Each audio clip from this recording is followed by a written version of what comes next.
Hello.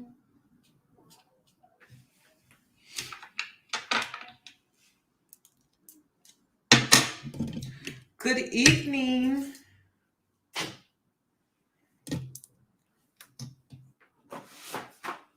How y'all doing?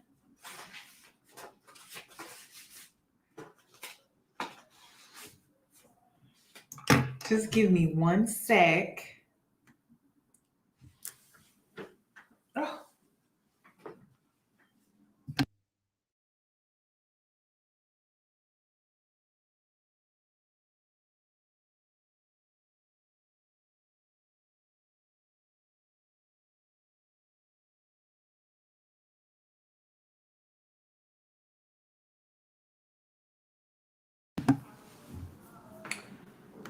Okay, I'm back. Let me see how many people get in here.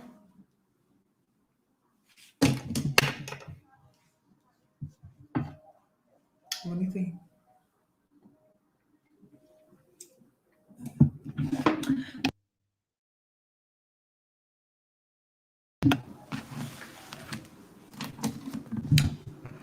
Okay. I'm trying to get organized. Let me go ahead and get in my intro. And then I'll be back for my commentary tonight.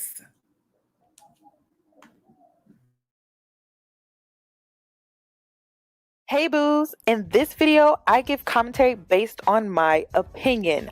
Nothing is to be taken as factual. We are just here to have conversation. We don't expose and we don't sip tea on this channel. I'm giving you real talk straight, no chaser. Let's see if you can handle it.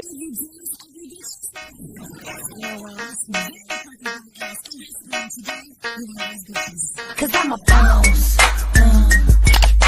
I haven't done anything for you to be proud of. Of course you have. You are marrying a man who can support you.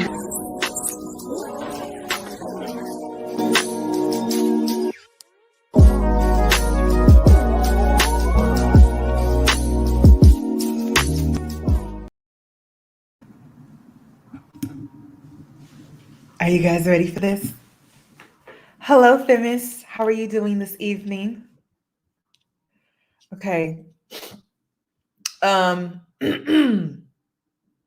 This video kind of touches home for me because I was in a narcissistic triangulation and I didn't know.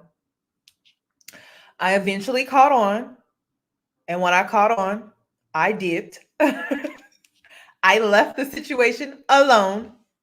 I mean, really, I kind of ran for the hills. I don't know about y'all, but I got out of it. I had to go. I had to get out of there. I had to get out of there. So, and I find this kind of interesting, but my triangulation is different. I was replaced by a Latina, which I find this to be funny. I don't know. Okay. So I'm nosy. Y'all know I'm nosy, right? And I go look. I don't say nothing. I don't stalk, but I will go look. And so I went and looked, and I'm like, oh, it's no big deal. And then a little birdie, chirp chirp, came to me and was like, yeah, this is the, And I was like, oh, that's good for him. I'm happy for him. Like, this is amazing because that means, I can get further away. Like I need him to occupy his time with this girl so then I can get further away because, y'all, I mean, what's that Tina Turner movie where she was running for her life out of that hotel? Yeah, that was me. I ran on out of Kansas City. And then I find out about the new girl and I'm like, this is great. This is amazing. She happened to be Latina. And of course he tried to do the whole triangulation again. Okay. using me, and I block. That's what I do. I'm gonna block you. Okay, block, block, block, block, block. You think I'm gonna just block you on here? No, I'm gonna block you because you're not about to involve me into something that I don't care about. You know, what's love got to do with it? Not a damn thing. That's why I had to get the hell up out of there. You know what I mean? I'm like, oh hell no, you're not about to put me in another triangulation. It was a mess. It was a mess. It was just a mess. I couldn't believe it. I couldn't believe it. But this was 3 years ago. That's why I'm like, Danny, you still in this situation? Sis, me and you was in the same situation at the same damn time. Now, the roles may have reversed, but we were in the same cycle together. And I got up out of that cycle. So I'm in my new cycle, but Danny is still in the old cycle. She's at the stage where she just got a new place. She's moved out of the state. She's in the old cycle that I was in 3 years ago. And the reason why I'm saying this is because move on with your life. These men will waste your time, y'all. I mean, they will really waste your time. I'm like, dang, girl, that was 3 years ago. Luckily for me, I got out of the situation without a baby. I personally feel like he had low sperm count, and I think that's why I'm not with child. Literally, this is why I don't judge single mothers, because I could have very well been a single mother, but somehow I got out of that situation childless. I did suffer from, low self-esteem, low confidence. What else did I suffer from? Oh, I was second guessing myself, and I was second guessing, like, can I really move on from this man? And you know how I go. And so I got away. Okay. And I'm going to tell you every time, leave, girl, leave. So the situation now is just kind of like, he was trying to put me in this triangulation with the new girl who happens to be a Latino woman. And, a birdie told me that they have a lot of arguments about me. Very strange. It's very strange how a narcissist will just toss you in the dumpster, right? And then have pictures of you in their phone and save them when they're in a new relationship. And then get caught and then get in an argument with the current girlfriend. And then she's stalking me on my Instagram because he's comparing her to me, which is causing her to have low self-esteem, low confidence, and second guessing herself as a woman, to the point where the woman, she over here attacking me for no reason. Okay. And I'm like, listen, I'm not about to do this game again. Now I done learned my lesson. So they try to suck you back in. They tried to suck you back in to that. So I don't know who I'm talking to right now. If you're in a narcissistic triangulation type situation, sis, the only way you can really win is to remove yourself. Okay. There's no prize. Men do this to make themselves feel more important. I mean, if you wanted to feel important, why don't you get a job, or not get a job, but like get a better job or get a higher status position or so. You know what I mean? If you want to feel more important, get the boss job title or CEO, or COO. If you want to feel important, these men want to feel important about women. I don't get that. I don't get that. But let's get into today's video, because like I said, this one hits home for me. I don't know what it is about Latina women feeling like they are the golden prize when it comes to Black men. But the only thing I'm gonna tell you is just good luck, sis, because you're gonna need it. I'm looking at the Latina that I personally am talking about right now. She just looks sad. She looks sad. She done gained weight. That's another thing. They don't tell you how a Black man will make you gain weight because he got you stressed out. But y'all want him so bad, sis. Listen, we not about to fight over him. We not about to do that. Okay. And then another thing, another thing that I find interesting about this situation is the women that fall for the situation, they try to mimic the ex-girl. That's another thing. And I find that to be very weird. I'm like, girl, don't be copying me. But that's what happens when you're in a relationship with a narcissist. He'll have you stalking the ex, or he'll have you stalking the ex. He may have you stalking the new girl. It's just a mess. It's just a mess. Or get skinny. It depends on your body type. Y'all right. Or get skinny or slim, whatever. But yeah, it's just a mess. So make sure you leave the narcissists alone, girl. They be running rampant in the Black community. Okay, let's get into this interview. So apparently Danny Leigh, aka Miss Yellowbone, sat down to do an interview with Angie Martinez. And she talked about she opened up about her relationship with the baby and that fiasco that took place on Instagram Live a few months ago. So we're going to get into it. I really feel like this interview is for album sales. Okay, she's trying to woo and pander the Black woman. I don't know what it is about. I feel like I've recently been introduced to this issue about Latinas that are white tend to feel like they're better than Afro Latinas that are Black.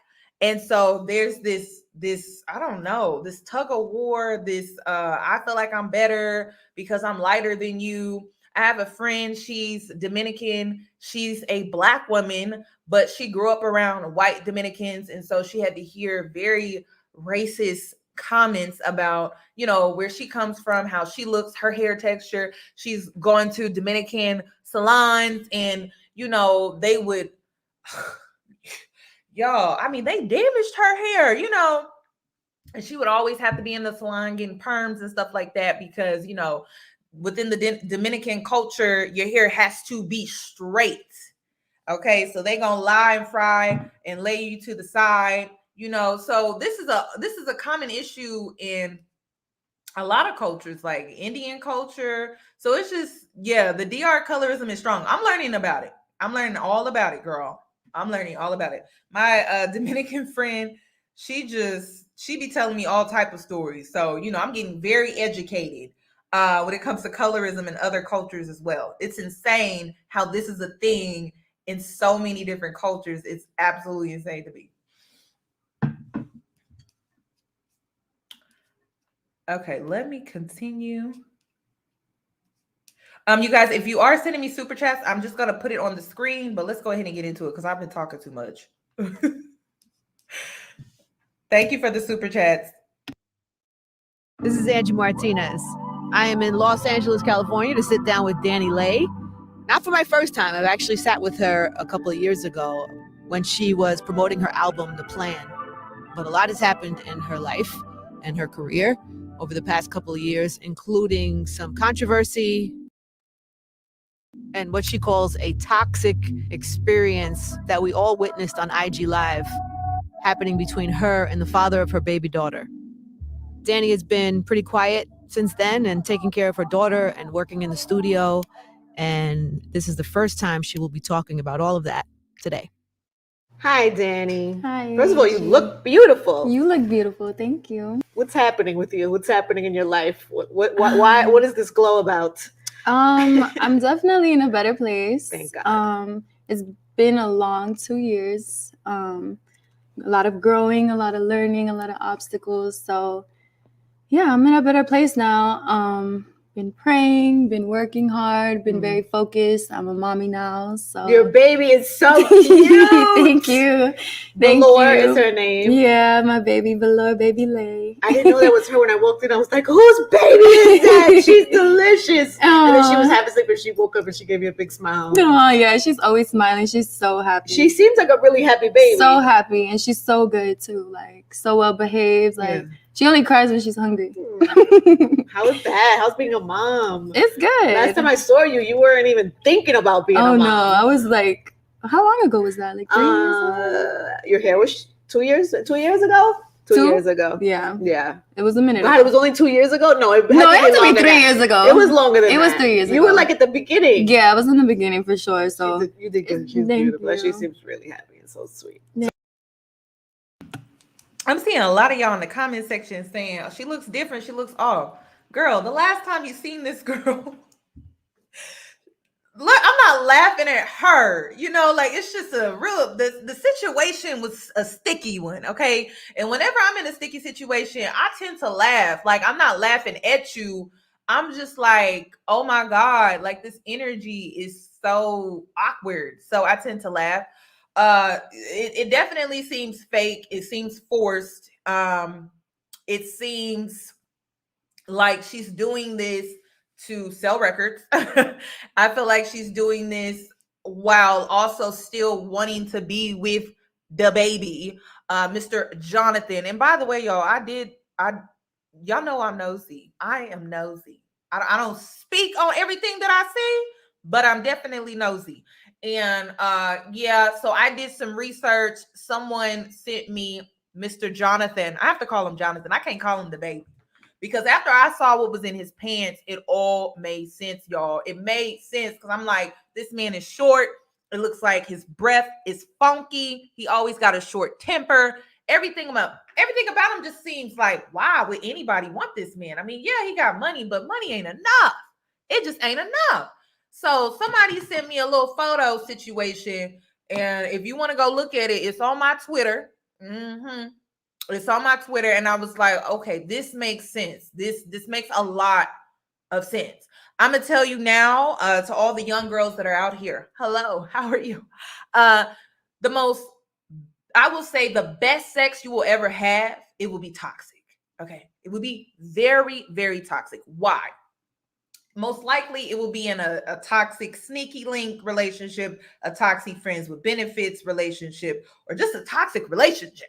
It will be the best sex you will ever have because that's the only type of intimacy that you will have in a toxic relationship, whether it's a sneaky link, a friends with benefits, or a relationship or marriage.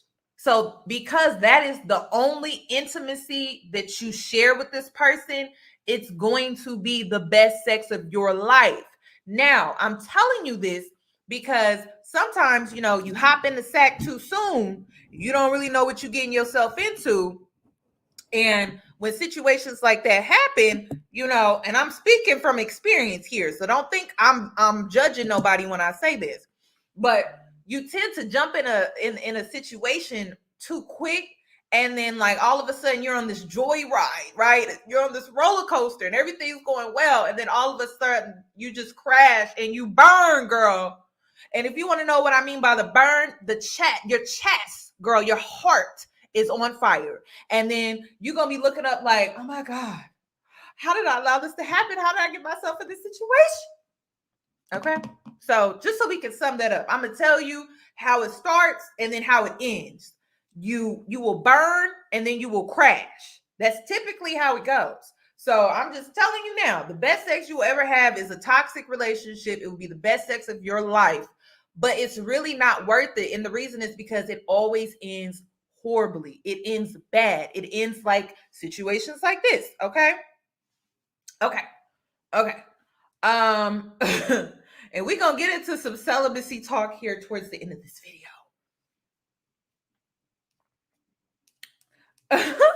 Okay, let me continue.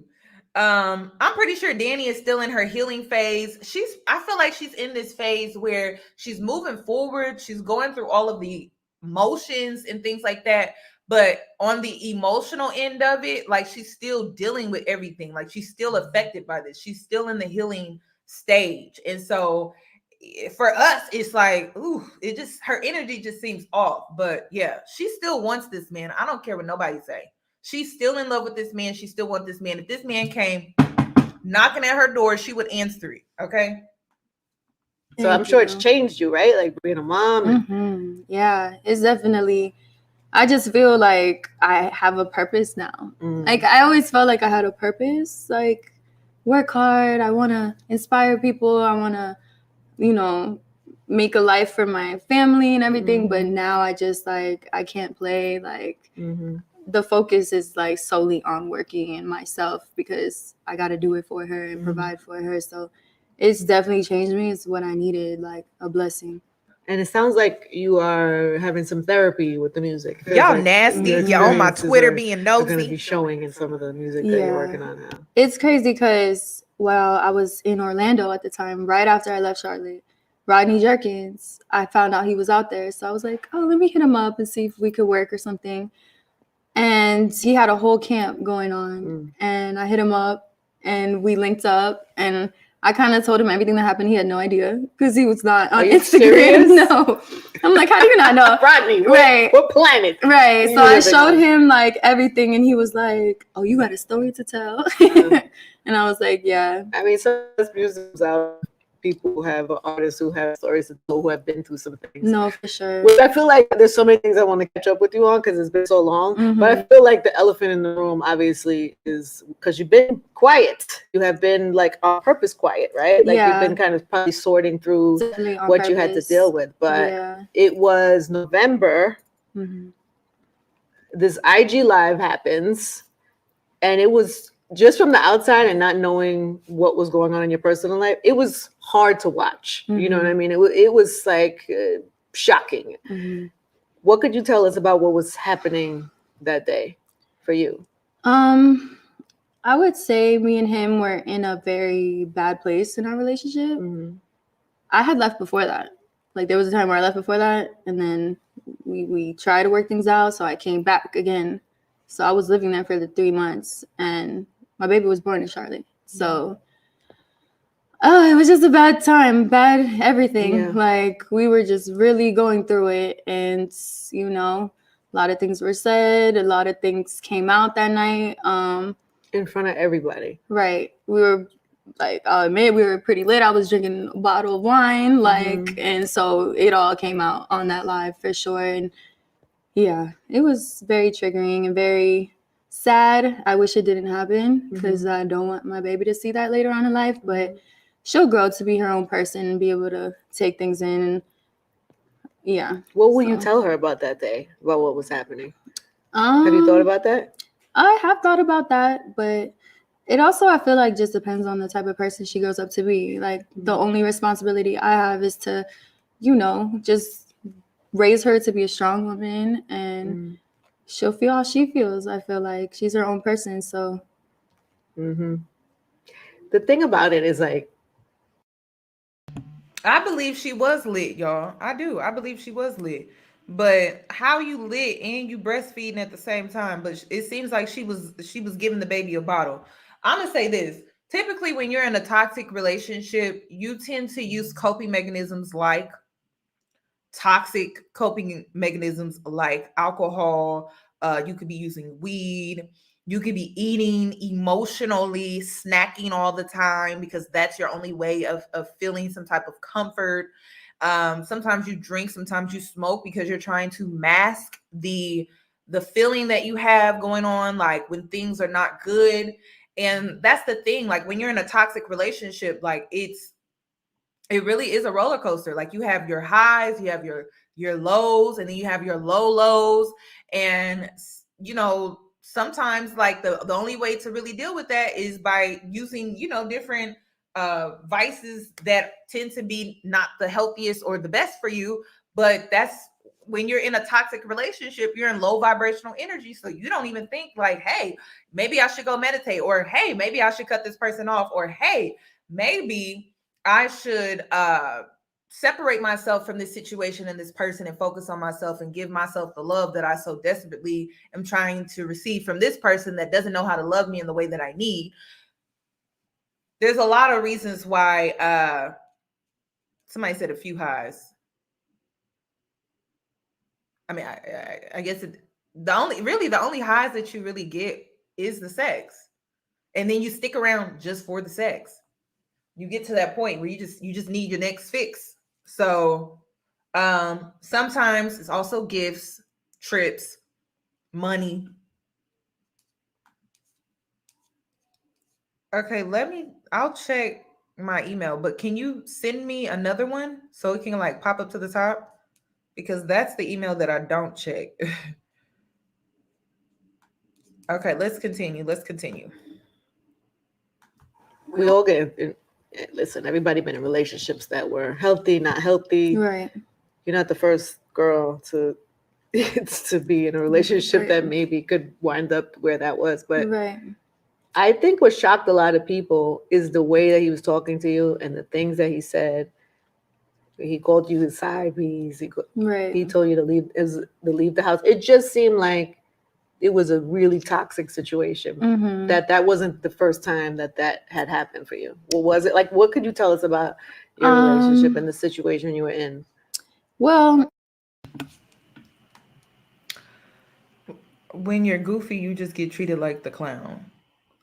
Y'all, I've been goofy. I've been dumb. I've been stupid. I've been in between. I'm not about to sit up here all high and mighty just because I don't really care for this girl. I'm just be honest with you. I don't really care for women who have her mentality. I don't really care for women who look down on other women like you're doing right now. I don't really care for women like her, right? But I can still relate to what she went through, what she's currently experiencing. And for some women, you do goofy stuff when you're with a man. Like, I'm not about to sit up here and make it seem like you don't. I've been dumb as hell, y'all. Shoot, I've been gullible. I've been naive. I've been played. I've been gaslighted. I've been manipulated. Who hasn't? And if you haven't, I have to ask you, what are you experiencing in life for you to just be so high and mighty and you judge somebody else? If you get out here and start living and get off the internet and think you know everything, you'll start to experience life for what it really is. You're going to bump into amazing people. You're going to bump into low vibrational people. You're going to attract people from all over the place, right? But you have to learn how to use your discernment. The only way you can heighten your discernment or have better discernment is by getting out here and getting experience. You're not going to get it from being online all day thinking you know somebody, you know life just because you're watching somebody else's experience. Until you're in the thick of being in a toxic relationship with a narcissist, someone that is constantly attacking your mental, and I'm talking about constantly gaslighting you, making you question your sanity, I don't expect for you to understand. So yeah, she may be goofy, she may be young, she may be dumb, she may be naive, but at the end of the day, like, this was all a learning experience for her. Like, she'll move on from this situation making better choices. I hope she can get to that point. People are saying I'm victim blaming. Listen, you guys, you have to take accountability. You do. Even when I was in my narcissistic relationship, I had to take accountability. It's not victim blaming. It's owning up to how maybe if you would have done this, you could have walked away sooner. Or maybe if you would have caught the red flag in the beginning, you would not have stayed for as long as you did. There is accountability in everything, even when you feel like you didn't do anything wrong. But that's how you learn and that's how you grow in life. That's a mature woman's mindset. You can't keep being the victim all the time. Like, sometimes you're just going to have to own it and keep it pushing. It's not about be the victim, blame it's not about that. It's about owning your mistakes, owning your life journey. That's all it's about. It's not about, oh, I want to blame the victim and shame her and put her down. That's not what it's about. It's not about that. That's the only way you're going to learn and grow. You have to be self-aware. You have to acknowledge some things that you contributed to within the situation. Was it the lying? Was it the gaslighting? Was it the playing games? No. But did you put up with X, Y, and Z? Yeah, you did. You have to own that. And it's okay. It doesn't make you a bad person. It doesn't mean that your life is over. It doesn't mean that you're not worthy or deserving of these things. It's a learning. It's a learning curve. It's a learning process. And once you get the lesson, then you can collect the gems and the wisdom and move on with your life and get someone better. That's what it's about. But you can't be afraid to get out here and meet people just because you see situations like this online. Me and Baby have been talking been together for about like 3 years on and off. Mm-hmm. We started talking like September 2019. So it was toxic. Mm-hmm. You know, we had our really good times, and I was going to say, it doesn't start toxic. No, we were like this in the beginning. Like, we were in love, like that honeymoon phase. Like, you know, it was really good. We both were kind of at our peak of our careers too. Like, I had Rolling Loud, he had Rolling Loud the next day. Like, it was just always like, we were always both so busy. I had Fashion Week. Like, it was intriguing for both of us to be like, you know, doing good, and like we would be supporting each other. So it was good. And then, of course, he had his little mess ups and stuff. So we break up for a month and then get back together. And then again, we break up. We broke up a lot. I want to know, what were his little mess ups? Because I bet those little mess ups were pretty big red flags. You know what I mean? And that's where I say, like, I'm not blaming what happened to this girl, but it's like the little mess ups were probably red flags. I'm sure her daughter was not in the picture yet, and she chose to ignore it. That's a choice. That is a choice. So yeah, like, listen, the baby Jonathan is a narcissist. Okay. He has money, he has status, he has all of these people around him that enable his behavior, his mama, his assistant that was on the live, his brother, all the people around him enable his behavior. So at that point, you can't try to hold that man accountable. He's in a position in his life where he doesn't have to be held accountable.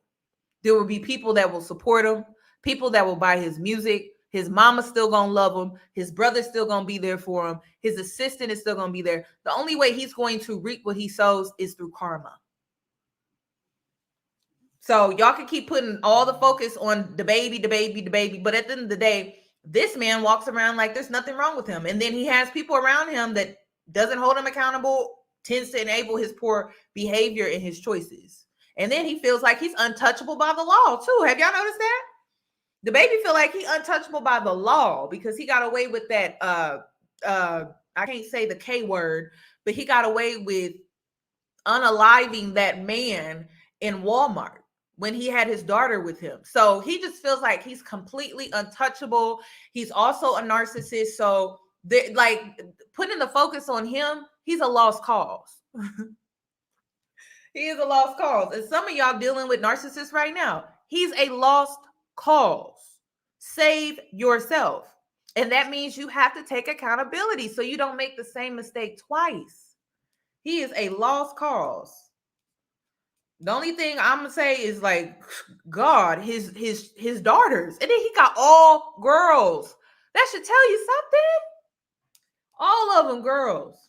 A lot. Yeah, there was a lot of on and offs going on, but during that time, I definitely wasn't his side piece, and he knows that too. But I felt like when I spoke to him, he told me, like, the night before, I was doing the most when it comes to, like, crying and all this stuff, how I felt. And I guess he said what he said out of anger and try to make me look bad, I guess.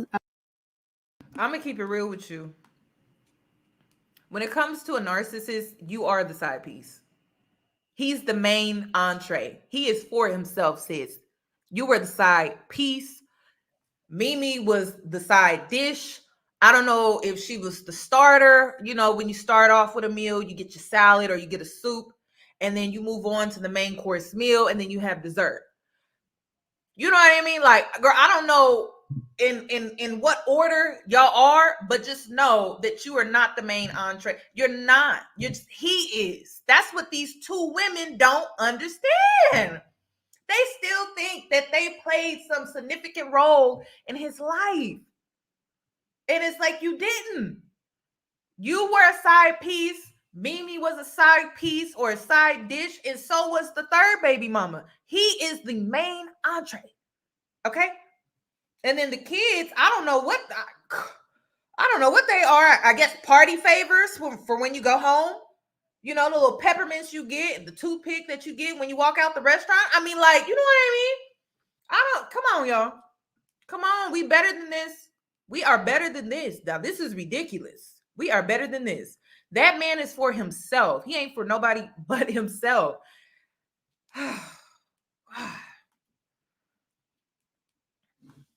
don't know. So that moment happens. Can you even right? Can you even believe it while it's happening? Like, what are you thinking while it's happening? I know you said you're drinking wine and stuff. And that night, the first night? Yeah. Yeah, it was wild. It was definitely wild. It was very selfish, being that I just had our baby. Like, it was very selfish, and Does he apologize to you? no. Really? He's just like that, though.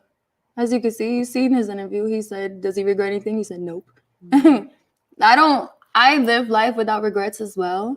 But if there's something I could take back, I feel like, or handle differently, like I will say that. Like, that shows accountability. Like, that's maturity, especially take away everything else. It's like we have a kid together. Like, so. So where are you now? Like, what's your relationship like now? Because you do have a kid together. Right. It's a big challenge, honestly. Anybody I've ever dated, like, I've never been friends with. Like, I'll block them. Like, I would never hear from them. You go to I love you to don't ever talk to me again. I'm just like that. Like, I'll cut you off and never see you. You're not part of my life anymore. So it's definitely been a challenge to, like, have to keep this relationship and friendship whenever it becomes that. But I feel like it's a challenge on my maturity as well. So I like it because it's like, okay, obviously the relationship is way different now, and it's like you can't get emotional, like you can't, so. I will say this.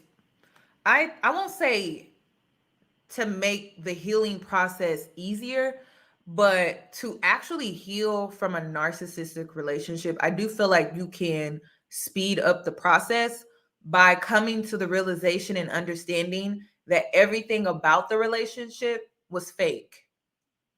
It was not real because it was performative. He didn't put his true emotions into their relationship. He was just getting what he wanted out of it.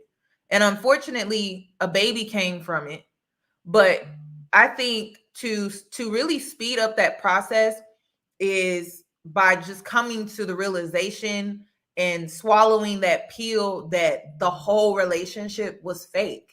It was not real. It was a fantasy. It was almost like you guys were playing a role in a play or a show or a movie, and that's it. And with every show, with every play, with every movie, there's an ending. And I think that will help you heal from a narcissist relationship. I feel like that's the only way you can heal. And it makes it easier. Well, I won't say it makes it easier. It makes it more progressive when you come to that realization, like, okay, the whole relationship was fake. It was performative. He or whoever didn't put their real feelings and emotions behind their actions. And this is why I tell you guys, I'm for men being financially stable, but also, like, I just don't want them to do things for me just to do them. I want them to put thoughts, feelings, and emotions behind the things that they do. Because if not, then, they're just performing. They're just doing something out of, I don't know, like some type of fantasy that they have in their mind. Because you got to understand, just like we women, we fantasize about how relationships should be and how they should go. So do men. And so a lot of men, if you get around men that have their stuff together, they don't mind buying you this. They don't mind taking you here and taking you there. It's part of their fantasy. Because as men, they're socially conditioned to provide and buy you this and buy you that. For us, it's more so our fantasy and romance is all about, the act behind what he's doing as well. Whether it's labeled romantic and things like that. So it's kind of reverse. It's like the same thing. So you got to be careful. Like, I'm all for men being financially stable, but that's not enough. Like, if feelings, thoughts, and emotions are not behind the things that a man does, it's really worthless. It's just, I don't know. It's like a complete stranger on the street doing something for you. It has no real meaning or deep thought behind it. Oh. Yourself in that type of place, or that type of relationship, or that type of, I don't know. I guess I'm asking, would you do something differently now, knowing and experiencing that? And yeah, I think the first time he showed me or cheated on me, played me, I would have left him. Really? Yeah. It wasn't. And why didn't you? Man, I don't know. Did you make excuse, like he's a rap, Yeah, because when we first broke up, like, it was a month. We didn't even talk, nothing. And then, how did we get back together the first time? I think we did leave our high together. That was it. Yeah. We were on set and he was just like, I love you, and all this stuff. And I was just like, oh my God. So yeah, I was just blind, you know. It happens. Yeah. It happens to everyone. Yeah. It's hard enough to go through something like that privately. Right. And even just breakups, even if they're not like that dramatic, like breakups are hard for anybody. Mm-hmm. But to go through it that way, it's funny because I remember right after it happened, it was, you know, trending and everybody was talking about it. And even I'm gonna tell you why most women don't leave relationships when they know they should. I can only speak on experience, but like for me, I was listening to my mother, which was horrible because she didn't know the ins and out of the relationship. Then I was listening to I was listening to my ego. My ego got the best of me. And then what was the other thing? I had developed this attachment, you know, like this was my friend. This wasn't just my lover. This was also my friend. And so when you've been betrayed like that, like, you know, you don't want to leave. Like you're listening to all these people and things like that. Now, I wasn't cheated on. When it comes to disrespect like that, you know, that's where I draw the line.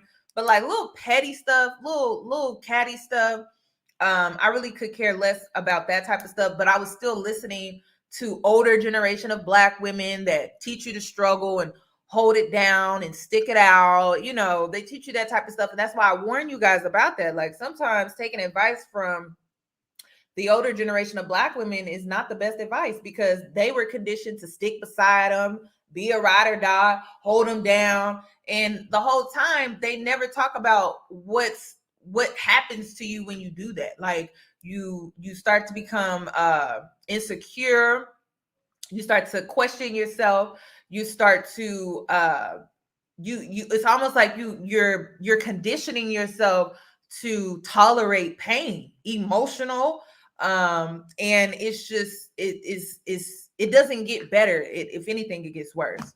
So typically that is what happens. Like women, you know, part of it is our ego, part of it is the attachment that we have, and with women we tend to nest when we have an attachment with the man, and so that creates this this decision that's hard to make. Like, dang, should I really move on or should I stay?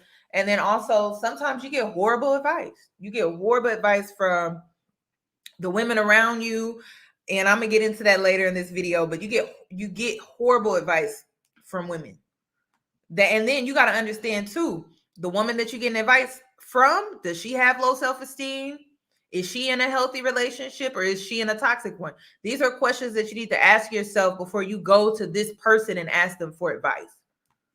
Even on my show, I remember Karuchi came to my show and did you saw that? Mm-hmm. And she was like that she felt for you. Like a lot of women saw that, and you're a new mom, and you like no woman who just gave birth to a baby should have to do that. I just felt there was a lot of compassion, and where you had dealt with some controversy before and people had things to say about you, but in that moment, I feel like there was genuine compassion. Yeah. Like women were like kind of riding for you. Yeah. Did you feel that? Yeah. A lot of girls hit me up. I even got like DMs from just random women and like voice note DMs. And like this one girl was like crying, like, oh my God, like you can come to my house. Like, I don't even know you. But so it was just like crazy to even girls sent me stories like, oh my God, my baby daddy kicked me out, like this and this and that. Like just a whole bunch of different stories. And like, I felt nothing, y'all. I'm gonna just keep. I didn't feel anything. But let me explain. I don't know if I didn't feel anything because, like, girl, we saw this crash and this burn like 2 years ago. I don't know about y'all, but I did. And then number two, she had so many chances to leave before she got pregnant. She put out that Yellowbone song, and so she felt like because she was yellow, she thought she was better. And to the Black women that are out here, I tell y'all this all the time, preferences are not winning. They're not. Okay? They're not.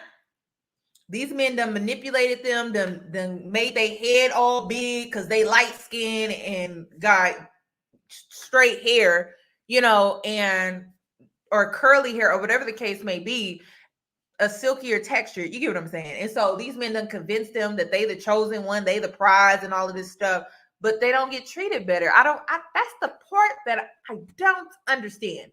And these women don't see that. I mean, if you look at interracial dating, biracial children, when it comes to a black man and a non-black woman, you would think, okay, that ain't it, but they haven't gotten the clue.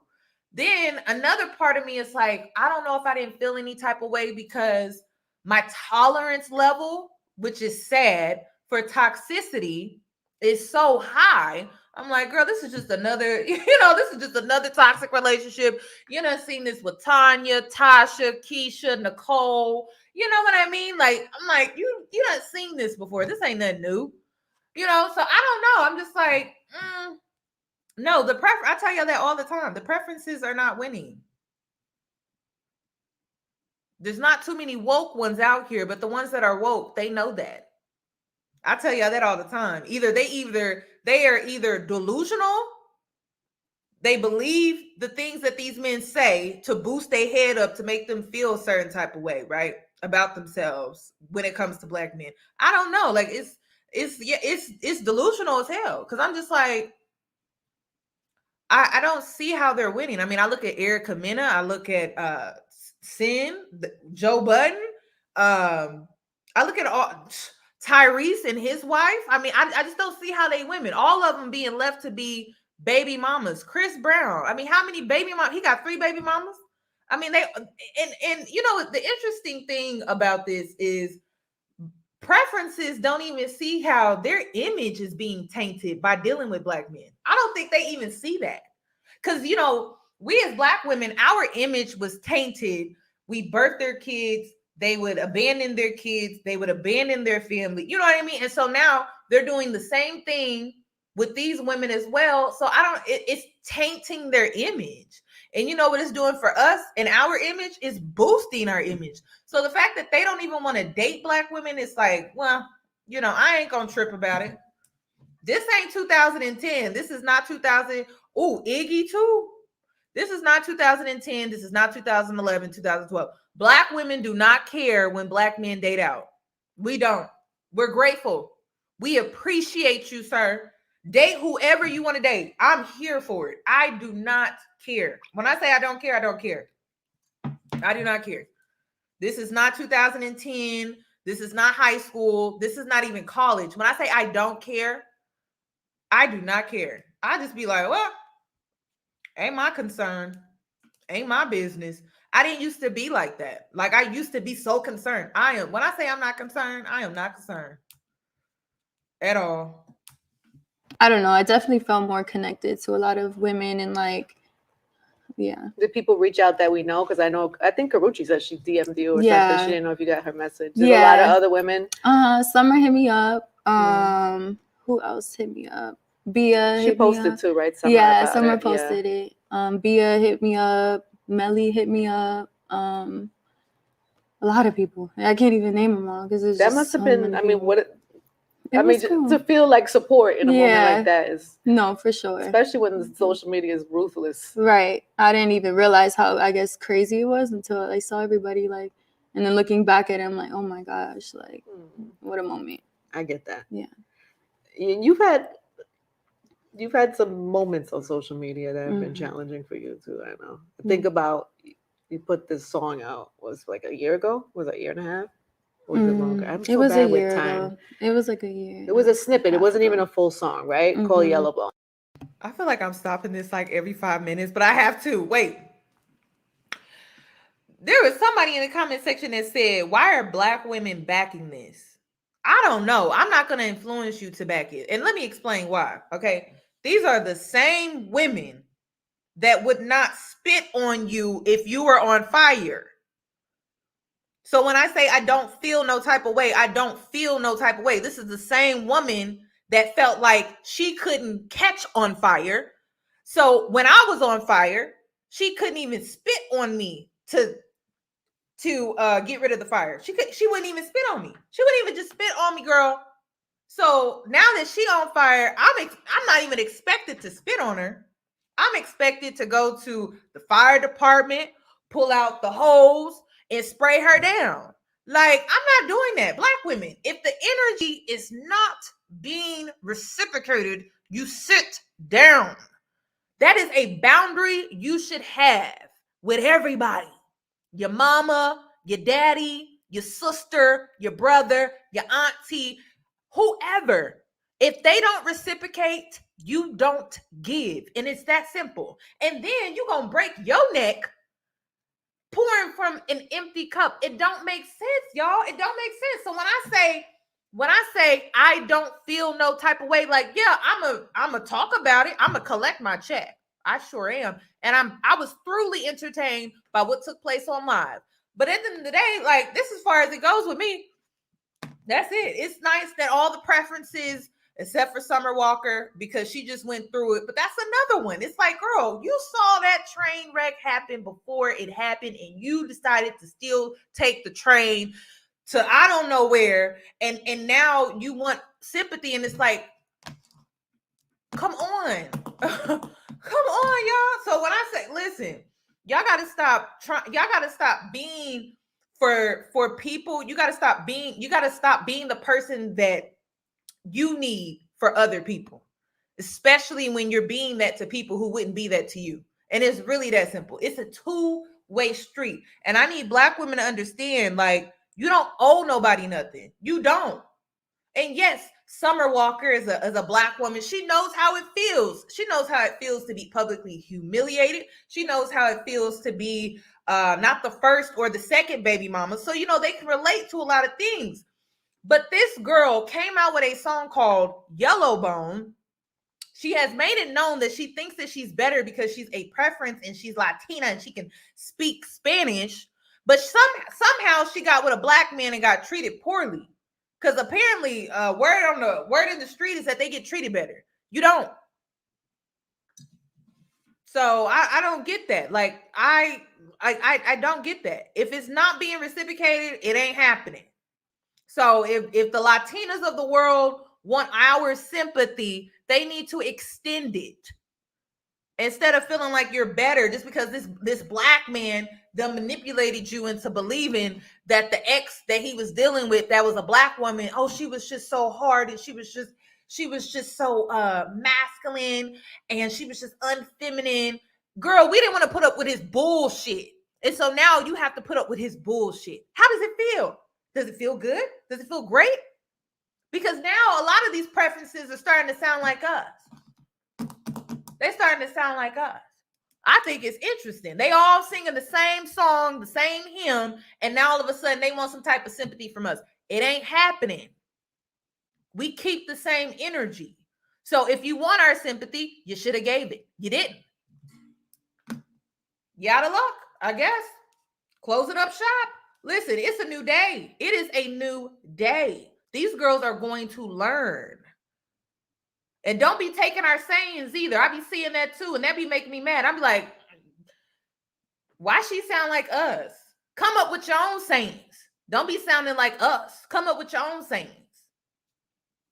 Yeah, I know y'all be seeing that.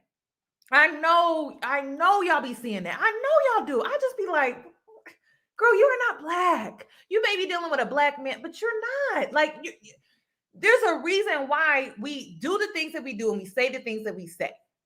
There is a reason. And instead of these women investigating further, like girl code requires, right? Y'all just jump ship and hop on this man and take him for everything that he's saying and everything that he does. And then a few months later, you in the same situation that the previous woman was in, and you want some type of sympathy. Girl, we don't have it to give. We had to give it all to ourselves because no one gave it to us. So you need to do the same. Suck it up, buttercup. Shoot, I can't stand. I know y'all be seeing that. I know y'all be seeing that. And I'm like, no, you need to learn how to self-soothe yourself, just like we Black women do all the time, because no one likes to give us any type of lending hand, sympathy, word of advice, encouragement. If this would have been a Black woman, do you think all of those women would have been hitting her up like, everything gonna be okay? You can come stay at my house. No, they would have said, you should have chose better. So I don't feel no type of way, and nobody can make me feel no type of way. Right. Did you have any idea how that was going to be received? No. When I did drop the snippet and saw how everyone reacted, I was like, ooh, I messed up. I messed up. I didn't super realize it at that time, and that's why I responded like defensive. But it was a horrible mistake. It was not a good moment for sure for me, and it was a hard time. In that time, like a lot was going on in my life. Like me and baby broke up. Girl, let's keep it all the way real. Let's keep it. No. We're not about to skip past that. Let's keep it all the way real. The baby was in your corner when you made that song, gassing your head up, girl. I mean, your head was so big, it was like an air balloon, right? And then he started to see how you got all that backlash. And then all of a sudden, he discarded you. That's what narcissists do. He got rid of you. He said, oh, this is bad for business. This is bad for my brand and what I got going on. I'm going to dump you. And then you wanted to apologize. But when that man was in your corner, you didn't feel like you owed us that. You felt like you was better. So when I say I don't accept this apology, I don't accept it. I like the song. I ain't gonna lie. I can keep it real. I like the song. I can relate to the song. But this apology, girl, keep it real. You had that little man in your corner, beating you down, gassing you up. And so you didn't feel like you owed us an apology. And then when he dropped you, because that is what they do. They're for themselves. It wasn't good for his brand. It wasn't a good look. Then you wanted to come back and apologize. And then you didn't even do it for your own career. You did it in hopes that the man would come back. Y'all, that is what she did. If the man, listen, she did it in hopes that the man came back. She didn't do it in hopes for her career or herself. She did it in hopes that that man would come back to her corner. And you know where he went? He went back to Mimi or back to the third baby mama, or I don't know the timeline, but I'm pretty sure he went back to Mimi or was with some other girl. You never know. So I'm just like, y'all, she is a talented artist. She is talented. That Yellowbone song was trash. It just sounded like the baby had his influence all over that song, because the song mimics all of the baby songs that he comes out, because all he do is do wordplay. He play on words and he be reciting the same thing over and over and over again. He got in her head. She got in the studio. She made the trash song. And it's like, Danny, just own up to it. The man had you out here looking like a fool and ruined your career. Let's be real. Ruined your career. So, no, I don't accept the apology. Like, I need her to be real about it. She not being real about it. She not being real about it, because she's still in her ego and she still want this man. She not being real about it. She need to be real about it. That happens. Me and my family, I was pregnant. Like, it was just all at once. So I was like, ooh, what is God trying to teach me right now? Because it was definitely a learning lesson for me. And I just want to say to everybody that I'm super sorry. You didn't learn enough. It just was a mistake. I'm a Dominican woman. I have family members that are dark skinned. My daughter's a Black girl. Like, it just was, to even speak on skin tone, like, I realize how like messed up that is now. Did you have like no idea of that before? I didn't have no idea of it, but I don't think I wrote the song intentionally like to be like a praise of like light skins or anything. So it was just kind of like, I don't know. I just think I wasn't really thinking. It was very like ignorant, you know? And you had said when you... Y'all, this is what kills me. I need people to understand why Beyonce has Brown Skin Girl as a song. It's because at every turn, brown skin is being, how do I say this politically correct? Is being bashed, is being shamed, you know, it's not being accepted, you know, it doesn't want to be seen as the standard, even though Black people do exist, you know what I mean? Your skin tone is the standard. It is acceptable. People love it, people praise it, people feel like it's the most beautiful. So, you know, when we speak on songs like Beyonce creating a song called Brown Skin Girl, it's to uplift, you know, it's to create some type of normalcy within this beauty space where they put white skin on such a high pedestal. I mean, look at magazines, look at TV shows, look who plays the leading roles within these TV shows. So it's weird. And then, girl, from what I'm hearing from my little Dominican friend, colorism is pretty big there. So the fact that she was just clueless, I'm just not buying that, y'all. I'm not. I'm just not buying it. She knew something. She just didn't care. She did not care. And the song was definitely directed towards Mimi, who is a brown skinned girl. And she felt like that was a way that she could take a jab at her. And it's just weird. Like the whole situation was just very, very weird. And this has been going on for decades, y'all. This has been going on for decades. And she felt like she was better. And it blew up in her face.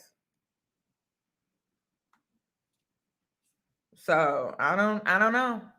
And now her daughter will grow up to be brown skin. I think it's great. I think it's great.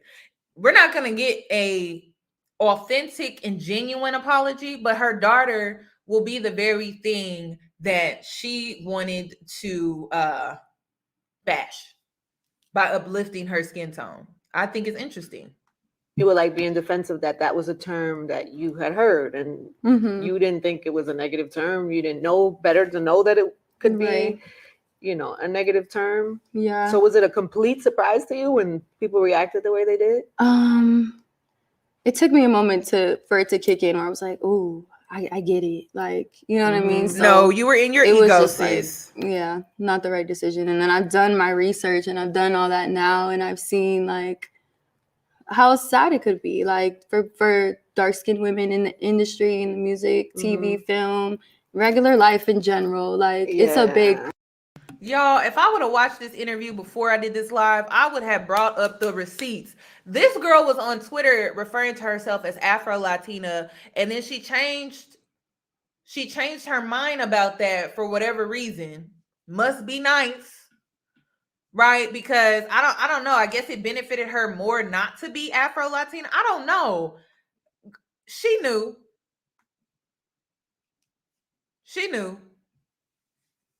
I'm not buying that, y'all. I don't like it when people bullshit me like this. I don't. That is a pet peeve. I don't like it because it's like you're insulting my intelligence. You knew. You just didn't care. And I told you why. It was because that man was in her corner. And then when she started receiving all that backlash, he dropped her. And then she decided to retract her statements in the song and everything like that. But when that man was in her corner, she was all for it. When he dropped her, she only apologized and started humming a different tune because she wanted him back. She said it herself. They had stopped talking for a month. So this problem. And I guess, you know, God wanted to teach me and show me, like, so that's how he did it. And I was like, whew, I felt like I lost it all at that time. But your intentions, I gather, were not to be or to belittle. No, it wasn't. What were your intentions? To be honest, when I did that song, like, I didn't think about it. Like, I just, like, I feel like you can hear that it's not a typical Danny Leigh song. Like, it sounds like something we were trying. It was trash. So it was just like, we were like lit in the studio, and it was just like throwing words around, and it just came about. And it was never me in the studio like, oh, I'm gonna write a song and do this. And like, it was never like that. So, oh, I'm gonna write a song about my skin tone so I could get back at his baby mama. Can she just be real about it? So we can all move on. Like, can she I gotta get in the studio and make this song. Like, girl, just be real about it. If she would just own up to it, we could really just move on. But that was her, y'all. Those were her intentions. I don't think it was even to bash like brown-skinned women all over the world. I think it truly was to go in on his baby mama. Like, it was personal. It was personal. And then she didn't even, did she actually put it on iTunes? I don't even think she put it on iTunes, y'all. I think she just threw up the song on her Instagram. Like, she was just playing around with a new song that she was thinking about putting out, but she never did put it out. So, y'all, I'm not buying it. I don't like it when women do this. This is just no integrity, none at all. None. And her no integrity having self, it all stems from a man. I wouldn't trust her. She will do anything for a man. She will turn against her own family for a man. She will go against her own flesh and blood for a man. That is who this woman is. But I could see how it was taken being in the situation that I was in, and I'm fully taking accountability for it. And yeah, it was just, I guess it was a word too that I didn't realize how much power it had. And like, I don't know, it just shouldn't be played around with at this point, because a lot of people use it in music nowadays still. Like, and I feel like it's so sensitive. Like, people are actually hurt by that. Like, people have gone through real things when it comes to colorism and everything. So it's just like, just don't play around like that. You learned the lesson. Oh yeah. So. And now you have this like beautiful brown skin baby. I know, she's so beautiful. And I'm like, people, it's just the comments that people say of just different things with that is just, it definitely hurts me to see. So it's just like, dang. You brought attention I wish I could to take it back, but obviously I can't. So you could learn and you could move forward and do better. And yeah. What else? Yeah, what else? You can't sit in that moment. Yeah. Right? You just got to keep moving forward. I feel like I've been in a very like negative space in the past 2 years. Like, I just want to say this to the preferences, Latinas, whoever you are. Listen, the only way that you can truly take accountability for maybe fueling the colorism, being a part of it, or feeding into it, you have to own it. You have to own it. You have to own it. There's a reason why this channel, when I created it, it was Yoni Red, right? That was the name of this channel. Now, I didn't grow up around hearing red. I grew up around white people. So they either called you black, referred to you as Afro-American, or the N-word. There was no red bone, yellow bone. I wasn't around black people like that to be called like that. Plus, I grew up brown skinned because I'm more caramel. So in the summertime, I tend to be more brown. In the wintertime, I tend to be lighter, especially when you're an athletic kid and you're running track and you're doing track and you're out there at the events and just out in the sun all day.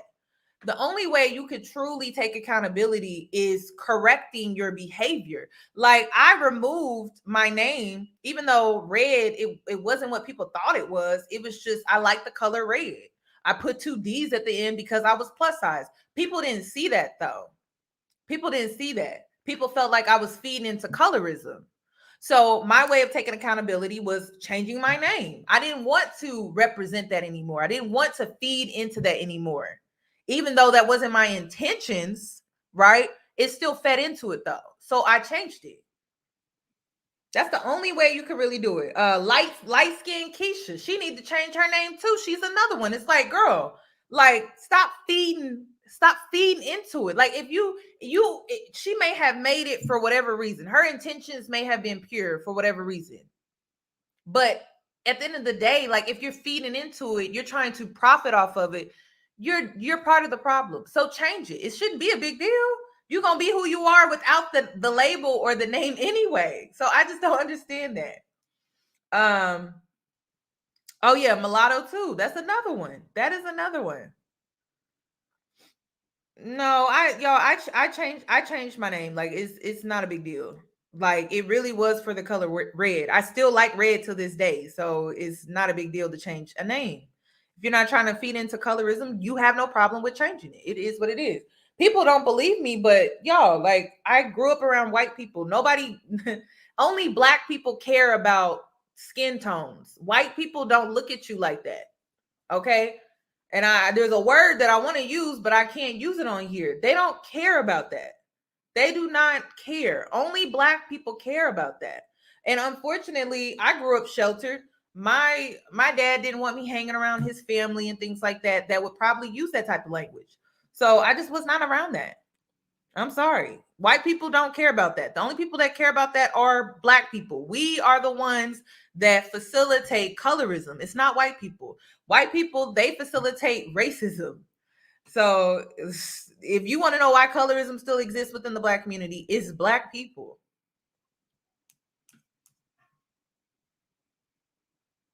Okay. Let's continue. Yeah. So I'm definitely excited to just like move forward and just have this next chapter where my brand is more affiliated with like my music, like my dance, everything that I have going on. Because you're so talented. Thank you. I mean, we've been talking about everything else. Yeah. But like. Yeah, and I feel like you Google me, you see everything. And I'm just like, oh my God, I can't wait. Where it's like, I'm doing this, there's this video. And it's just like, oh dang, because I've been doing this for so long. I've been doing this since I was 16. I moved to LA. So, and I've done a lot of things. I started off as a dancer. Like you were whose dancer? You were oh my God, I've been a lot of people's dancers actually, like you were on the J. Cole tour. Yeah, I was on J. Cole's tour, dancing for Jeremiah. I was on tour with Meghan Trainor. I was in like all her music videos. I did a couple shows with Keisha Cole. I was in the Miguel Adorn video. I did like the BT Awards with Pharrell and Missy Elliott once. I danced with Pitbull. What did you do with Missy? How did I miss that? It was the one that she came out for Pharrell's performance. Yeah. It was a while ago. It was the BT Awards though. Yeah. That must have been fun. It was so fun, yeah, getting to meet them and everything. So it was a fun time in my life as a dancer. I feel like dancing is fun. And it was cool being like behind the scenes and like seeing artists like put productions together. So I've definitely learned a lot for myself.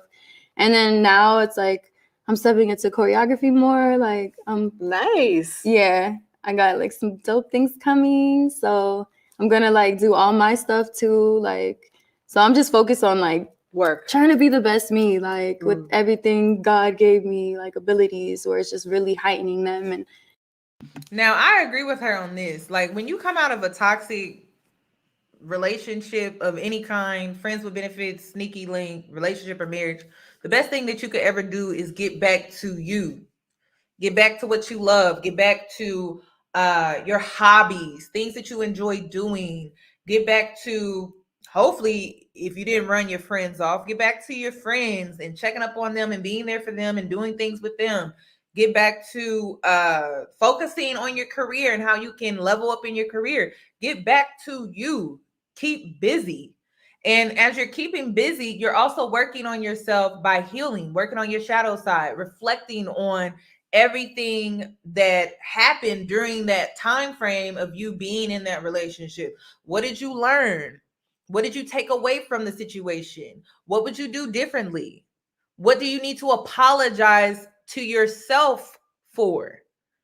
Like, that is the best thing that you could do for yourself. And if you have a child that's in the mix or that came from the relationship, give them the love and attention and, just take care of them, love on them and things like that and heal. I would not even date. Because when I was going through this, my therapist told me not to date. I didn't date a whole year. I was working on myself and doing what I needed to do for myself. And I'm still healing. I don't feel like, I'm going to keep it real with you guys. I don't feel like Danny Leigh's career is over with. I mean, if you listen to some of her songs, like even before she started dating the baby and things like that, she is talented compared to the artists that we see today. She actually is talented. It's just, when you got a man in your life that's toxic, It can mess up your work. It can mess up your mojo. It can mess up your flow. Like, get back to you. I don't like the baby. I don't really care for her either, for real, but she is talented. Like, she can sing, she can dance, she can, especially when it comes to all these other artists that are out today that be sounding the same. Like, she has something that she can bring to the table. Somebody said, what career? She need to get on her career. Yeah, she need to get on her, even if it's just dance. Even if it's just dance, even if she's just out here, I don't know. She just need to get back to herself, working on her craft, something. So we'll see. And I'm sure a lot of people want to work with her too.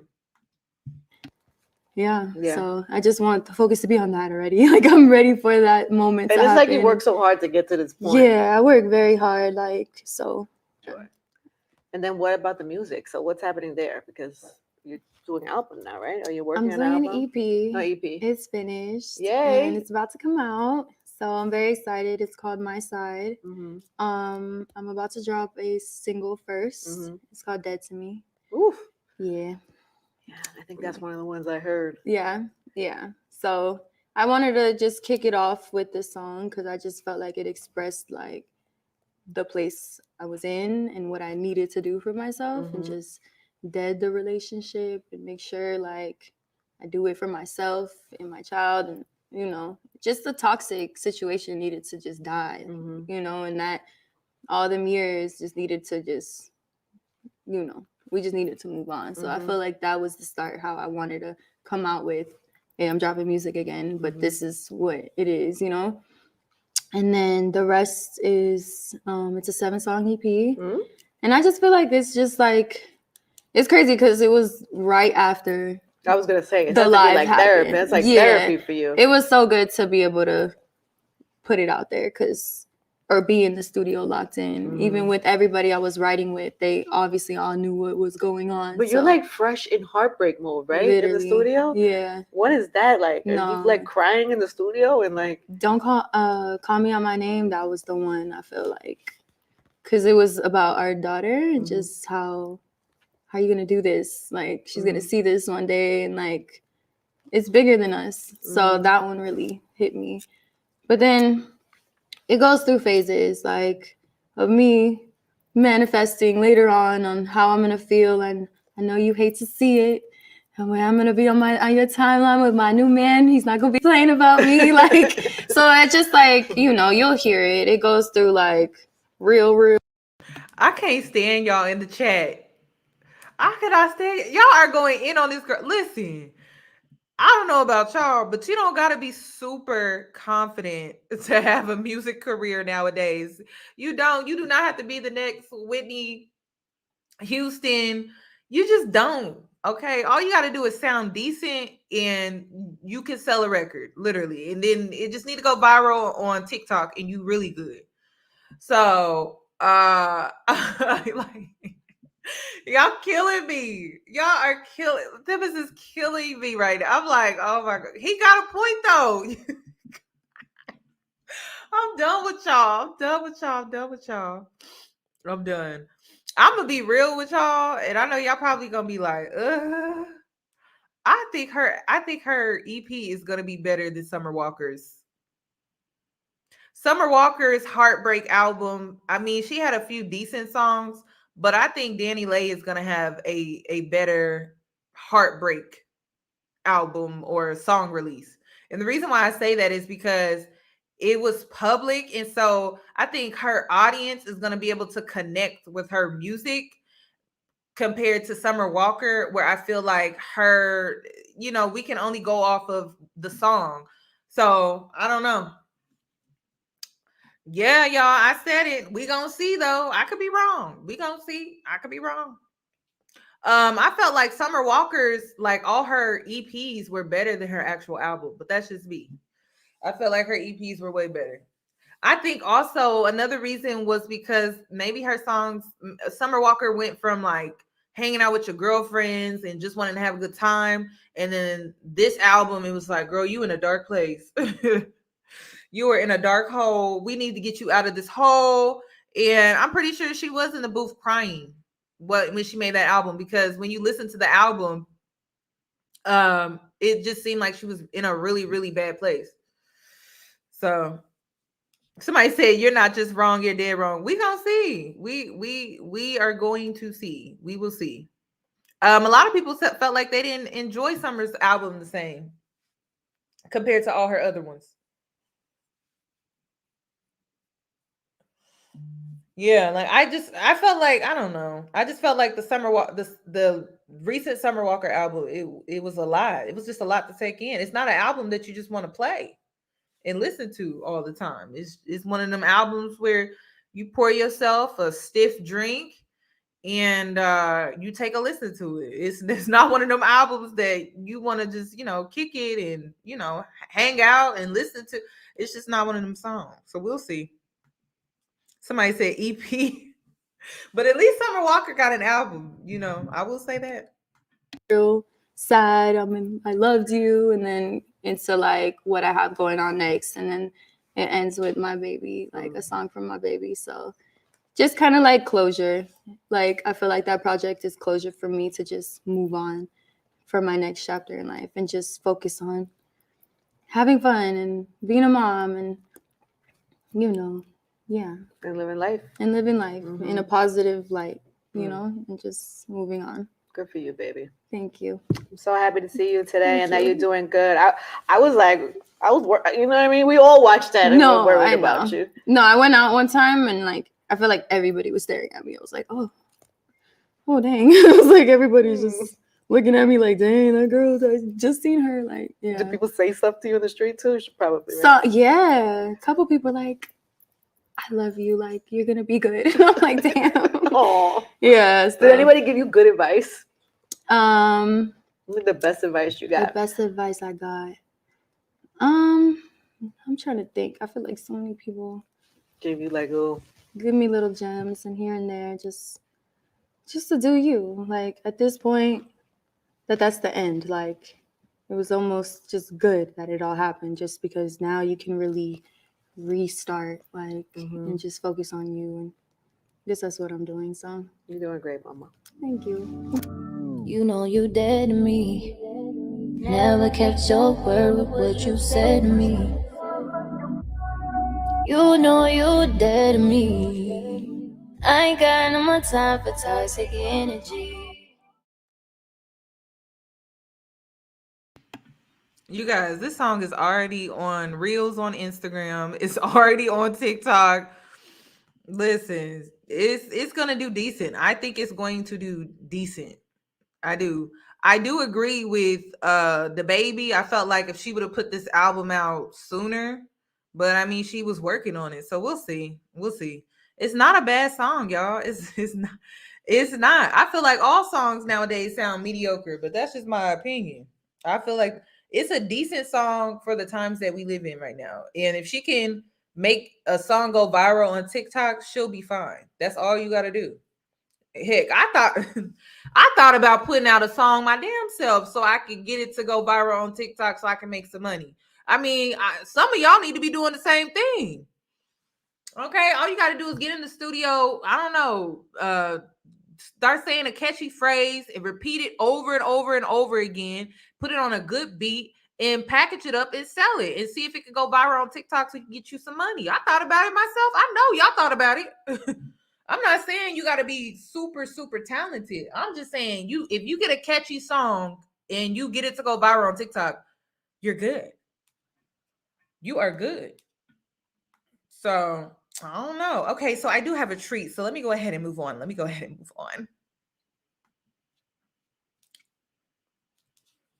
I don't know how well her team is, though. I feel like Cardi B got the best team in the world when it comes to not being that talented, but like she know how to make a catchy song. Y'all got to give Cardi B some credit. She know how to make a catchy song, whether you really think she's that talented or not.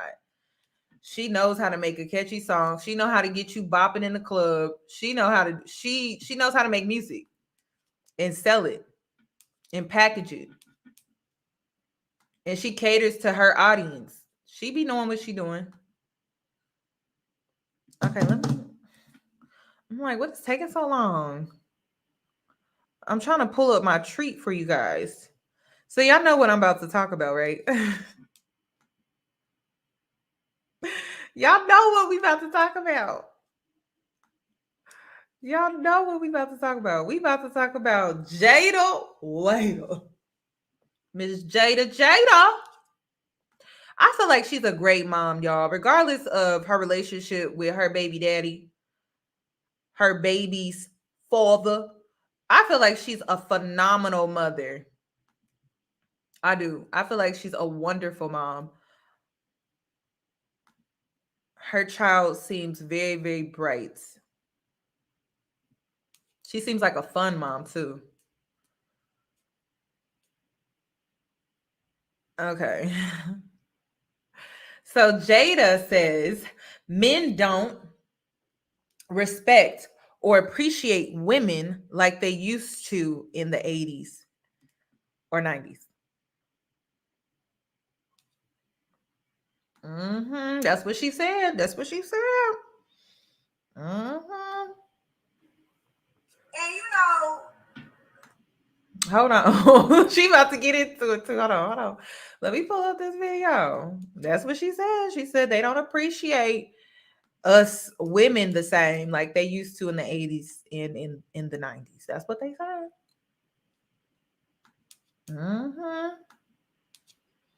I just want to know what y'all think about that.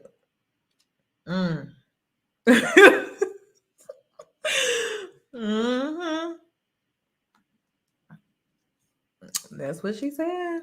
Let's see what else she had to say. Let's see what she said. And you know, lately, like I always be asking my friends, like, do y'all feel like the value of women to guys have went down, or guys just don't, you know, respect us, appreciate us how they used to back in the 80s and the 90s? You know, like women control the, like literally, you know, because I could say this now, but I only say that because of status. Like we making hella money just like these. But as far as a man literally worshiping the ground a woman walk on, it's kind of rare these days. We're running out of that.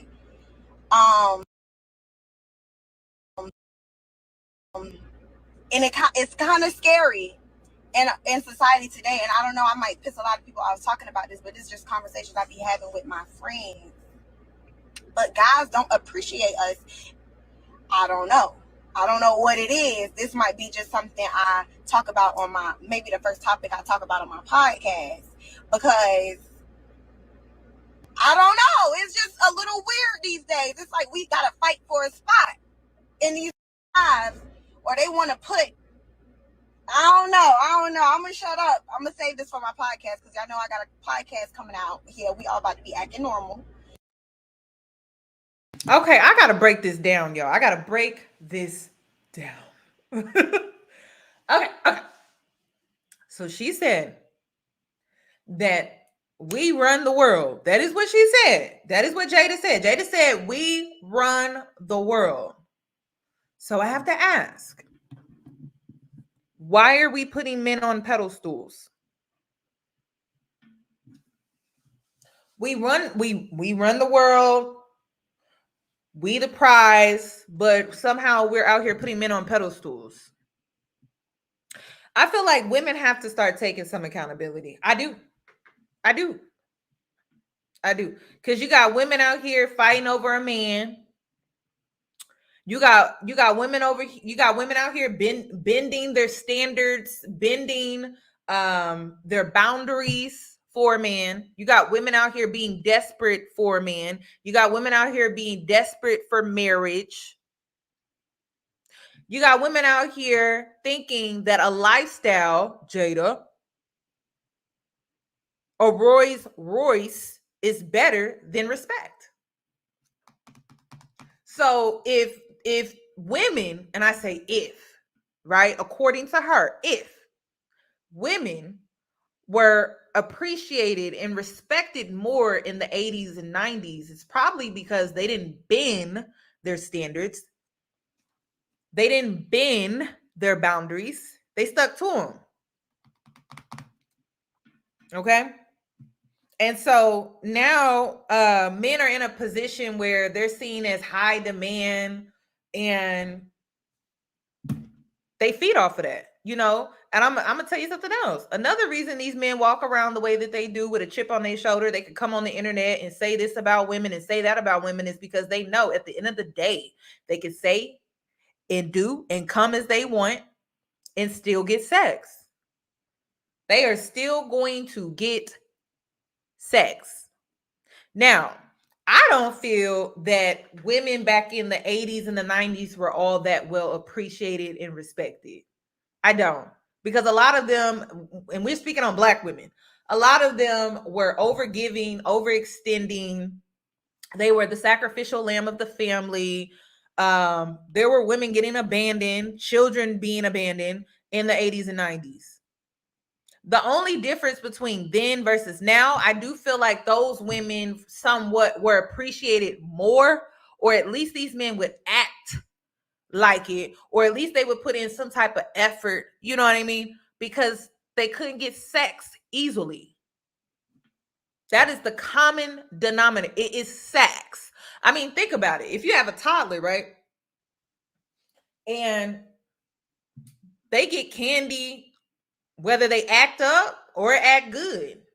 And so because they get candy regardless, they're not going to act good just to get the candy, because they know they can get the candy regardless. So there's no point in them acting good. They don't need to. They're going to get the candy and they're going to go about their day doing exactly what they want to do.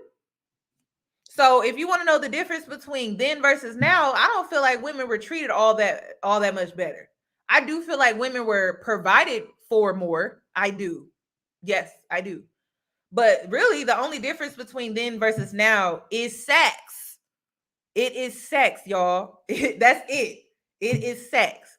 Also, these women were not out here just giving men kids, giving men legacies and things like that, just all willy-nilly. Women today, I think that we have been conditioned to really water down pregnancy and childbirth and giving men legacies and last names and offsprings and things like that.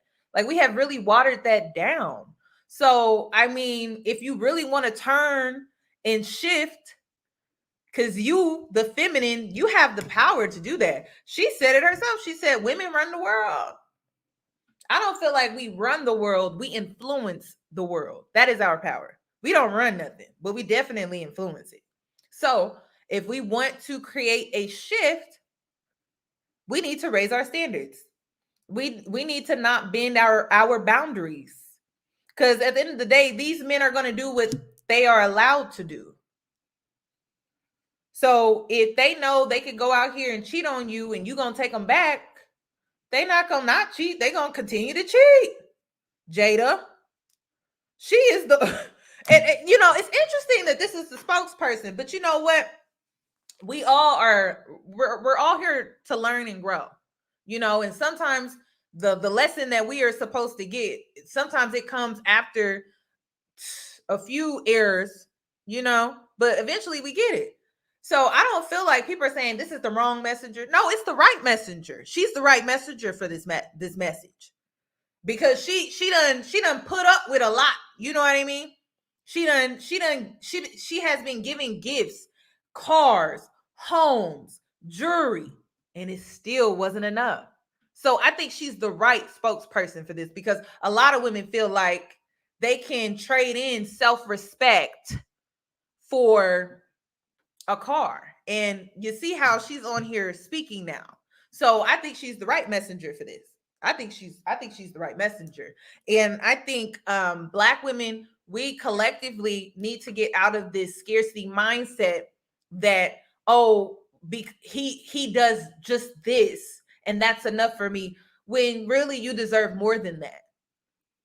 See, you have this scarcity mindset where you feel like, okay, well, this man wasn't doing what he was doing, so I'm going to just settle for what this man is doing because he's doing more than what the last man was doing. And it's like you're settling, and you're settling for less than you deserve.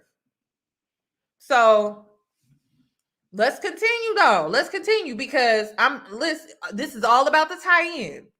She said what she said. She said that women were appreciated and respected more. I do feel like women were respected more, but honestly, I think men were forced to respect women. Men were forced to respect women not to call after 11 o'clock. Men were forced to date women between the hours of, I don't know, daylight, and then until the street lights would come on, then they had to be home. You know, men were forced to respect women. Men were forced to appreciate women. Men were forced to show up for women in a way that they needed. Men are not really required to do any of that because we don't have any boundaries. We think anything goes, everything is acceptable, and we don't really hold them to anything. So if you don't hold men to any standard or requirement, they're not going to meet them. It's just really that simple. Now, do I feel like this means that you should take the blame for how these men be acting and be carrying themselves? No, you need to look at their mama and their daddy like, what's going on with this man? Like, why he act like this? You know what I mean? But why do you allow someone in your space like that? That's what you need to focus on. Because I'm telling you, if a lot of these men couldn't get the woman that they wanted acting the way that they do, they wouldn't act like that. They wouldn't, because we are the influence. That little flower that you have between your legs, it creates life. It can influence. It can also dictate, you know, I'm just saying it can dictate. It can do a lot. And then if you have the beauties and brains to match that energy, sis, these men should be eating out of the palms of your hand. So I think we just need to shift. We have the power to shift it back. Okay, because we going in the wrong direction. Let's shift it the other way. If we shift it the other way, I'm telling you, these men would get in line. Have you ever thought about if all women at the same time close their legs, what would happen? I'm just saying. You it's just like the Birkin bag. How much is the Birkin bag worth? Not everyone can afford the Birkin bag. So not everyone gets access to it, but everybody wants it though. People are willing to work overtime. They willing to do so much to get this Birkin bag. They just got to get their hands on it, right? You know what I mean? Listen, you can do it. You can do it. But we all got to do it at the same time now. We can, and this includes sex workers, because sex workers, they existed back in the 80s. They existed back in the 90s. But sex workers also had standards. Sex workers were also respected and appreciated, whether y'all want to acknowledge that or not. They were too. So, but they was charging though too. They was charging. Them women was charging. I think, was it OnlyFans or Fans Only? I think that's the best thing that ever happened for us. I do. But the only thing though is that these men will avoid you for OnlyFans because they can do that in the comfort of their home. It used to be, in order for you to get a sex worker or to have your fantasies met or things like that, you would actually have to go hire a sex worker. It was just a lot of work. But now that these men, you know, have easy access to it, it does still create, you know, some complications. But y'all get what I'm saying. Okay, let's continue. I got a podcast coming. Stay tuned. But yeah, I don't know. That's gonna be the first topic I talk about though, because it's real different out here. But we do run the world for sure. We control the world. I feel like the reason it's spinning. Women are taking over day by day, and that's just all I'm gonna say for now. Whole life I've never been faithful. Any of my exes watching, yes, I cheated on all of you. And you lied to them, huh? I lied. Man, I lied so much, man, I don't even know what the truth is. Be rich. Broke niggas can't do this. Broke man got no choice. He can't even afford a woman his way. How you gonna cheat with somebody else? A woman would take her bills being paid from a rich man that cheats than a broke man that's don't you just damn, babe, I missed you. How was your day, babe? Yeah. Don't you want that? Yes, I have that. That's on Tuesday and Wednesday and Thursday. Yeah! And Friday and Saturday. Bitches, I'm home. My lady just left. I got a side chick coming tonight. She knows that. Hold on. How would you feel if she said, look, okay, Mike, we gonna do this? If you want to do the same thing, then we could just be friends. I can't be putting a ring on your finger while somebody else is bending you over. Looking at my ring. Babe, what What's wrong with Now, I never thought I would ever talk about this man. Michael Blackson is saying a woman would take a rich cheater who pays all her bills over a broke, faithful man. I have talked about this so many times. First of all, I don't like it when men try to put women in a position where they choose between two options that oppress them. Okay. So a broke man is a man that can't do anything for you. Point blank, period. We live in a world where, in order for you to survive, be successful, have the American dream, you need money, period. Okay. So it's great that he's faithful, but he needs his finances as well, because we live in America where you're required to pay for this, pay for that, pay for schooling and all of that. So a broke man can't do anything for you. Then you have a rich man, but he feels like he can cheat on you, basically dog you out, disrespect you. I don't like how we live in a culture where women are okay with this option because at least I get this and this. Jada just came on here and basically said, like, we're not appreciated. Well, you can't continue to feed into this narrative that you'll take a rich man who will disrespect you, because you're still bending your boundaries. You're allowing this man to disrespect you. Why is that? So now these men walk around and a lot of them feel like because they have money, they can do whatever they want. They can do whatever they want.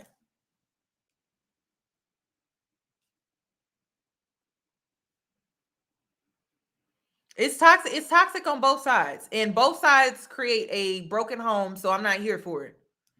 I don't care who I offend. A broke man cannot do anything for you. There's no health insurance involved. There's no savings account. There's no emergency. There's no emergency savings. There's nothing. He can't do anything for you.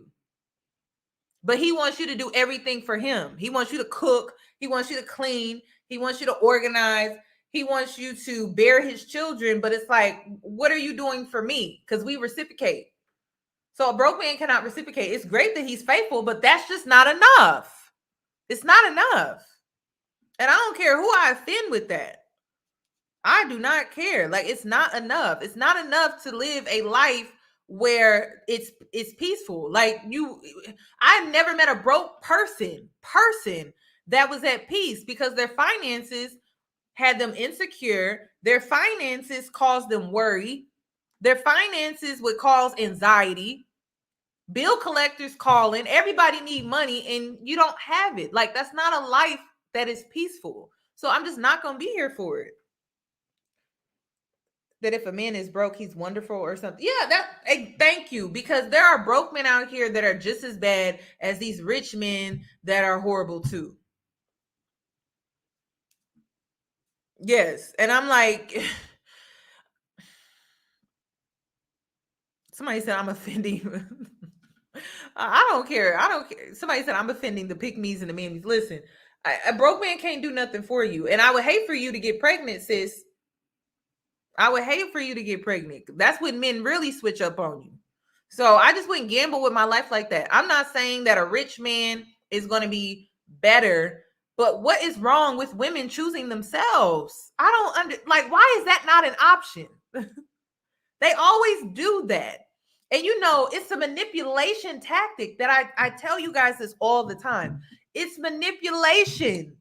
They want you to put them in a position to where they're seen as the prize and you must choose between two horrible situations. But at the end of the day, when you gather yourself and you really truly think about it, you can choose yourself. Men have been coining this narration for so long, where it's like, oh, if you give it a rich man, he gonna cheat on you. Give it a broke man, he gonna be faithful. But it's just like, none of these men are doing it for me. So you know what? I'm gonna choose myself. That is how men are able to do what they want when they feel like you must choose. That is how men feel like they can do what they want, get what they want out of the situation, make themselves priority, right? And then you're still left struggling. That's oppression, you guys. That is what that is. So I'm just be real with you. I would not choose neither. Neither are doing it for me, so I'll do for myself. That is still an option. It's not the most favorable option. No, I'm not promoting being single and alone. I am promoting choosing yourself when two situations do not serve you. They don't. They do not serve you. So it just does not make sense. And I do feel like men with money can be faithful. I do, when they prioritize family. This man don't prioritize family. He don't prioritize legacy. He don't prioritize none of that. You know what he prioritized? His penis. That's the only thing he care about. That's the only thing he worried about. He's not trying to build a home and create a legacy. He don't care about that type of stuff. So for him, his priorities, his values, they don't align with you. So you move on with your life. You choose somebody else. You choose somebody who's better. Yeah, penis. Y'all. That's all. That is what he's prioritizing. He's not prioritizing your health, your well-being, your feelings, your emotions. He's prioritizing his penis, and he's weaponizing you with his money. That is what he's doing. So if I was in a situation, and men always try this with me, every time I talk about I would never birth a broke man's baby, because I'm just not. I want my kids to eat organic. I want them to go to a good school. I want them to live in a nice home in a safe neighborhood. I'm not going to bring them here just to see them and watch them suffer. Like, I just don't want that. I don't. So I know some of you guys have been tricked. You've been put in a trick bag, and you doing what your mama did, what your auntie did, and what your grandmother did. You have the power to change your life and to change the circumstances and the dynamic within your family by simply choosing a different path. So that means you may not get married at 20. You may not get married at 21. You may not even get married at 23. You may not have kids until your 30s, but you know what? You chose a different path, a healthier path. That is still an option. So it's something to think about, y'all. Like, these men are not about to put us in a trick bag, and then we need to choose between two options that are just horrible. It's okay to be by yourself. It's okay to stand on your own 2 feet and do what you need to do for yourself. But I mean, choosing between two horrible situations, I'm never going to advise that. I'm going to tell you to choose yourself. I don't want my kids going to a horrible school. I want them, if I have children, I want to bring them here for success, for greatness. I cannot do that with a broke man. I can't do that with a rich man that want to go around and cheat on me either. So I'm just going to stay single, because that is what's best for me. And as a woman, it's your job. It's your job to foresee these things before they happen. Don't wait until you get pregnant. Don't wait until the baby comes. You need to start thinking about that now, about how you want your future to be. If you know you don't want to be in a situation like being with a broke man, or being in a relationship with a rich man that feels like he can cheat and run around on you, and your pH balance is always off, choose better, choose different, take a different approach. And now these men are walking around really feeling like that if they're successful, and it's mainly black men, like, let's keep it a stack. It's mainly black men. They're going to walk around and make it seem like because they're successful, they have money, they can do whatever they want to do. They can do whatever they want to do. And then they target preferences because they feel like they're easy. This is why I don't know why preferences come on the internet thinking that they're better. And girl, do you not understand? They see you as a doormat. They see you as easy. They see you as someone they can easily get over, dumb, slow. That's how they see you. That is why they're with you. So I need y'all to understand that too. I don't feel like y'all dumb. I don't feel like you're slow. I don't. But you're not used to toxicity. See, you grew up in a household where it was healthy. And see, these men, they take women that come from a healthy household that's not used to toxicity and things like that and try to take advantage of you. So Listen, and then again, these men walking around feeling like black men, the ones that have money, that are semi-successful and things like that, they feel like they can do whatever they can do or want to do. And then you got women calling them kings. Girl, he got a good job. Okay, and I got a good job too. So does Todd. Shoot, I don't get that. I don't get that. I don't get that. I don't believe in a black male unicorn. I told y'all that. I don't believe that. Just because he got some money and a good job, he take care of his kids. That's what he's supposed to do. Looking at my tattoos on your back while he tearing you up. Don't you age out of this? Nah, I'm faithful to her. My dick's not. Anytime I feel like it, I can just toss my bread and get whatever I want. Get what I'm saying? You following me, These right? guys, I cannot. That's so how he's saying a woman would rather a rich, unfaithful man than a broke, faithful one. I'm not saying rather.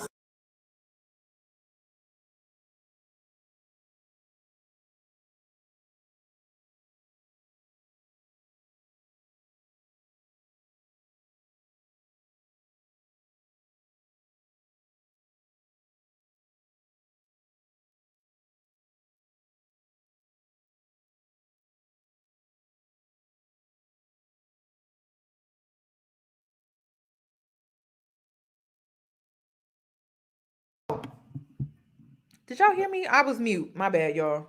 Okay, so like I was saying, these men are walking around, and I'm the black ones, the ones that have an ounce of success, because we continuously praise them for doing the bare minimum, doing what they're supposed to do as men. They feel like they can do whatever they want to do. They can come as they want, do what they want. And Jada Waiter, you know, I feel like this is a great conversation starter, but sis, you got to take accountability. You fed into it as well. You were saying that you would rather cry in a Rolls Royce over a Honda. I'm gonna keep it real with y'all. I would rather cry in a Honda over a Rolls Royce because I have my respect.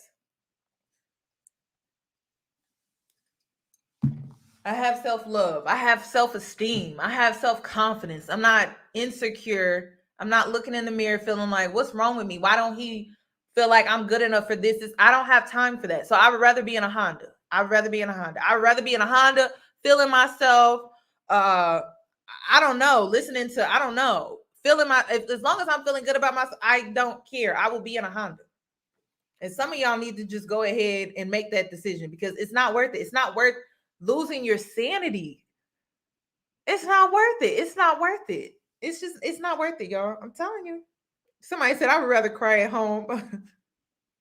There's a lot of things I would rather be doing than to be with a man that's cheating on me like that. Like I have pride, y'all. Any Aries in here, any fire signs, y'all know we have pride.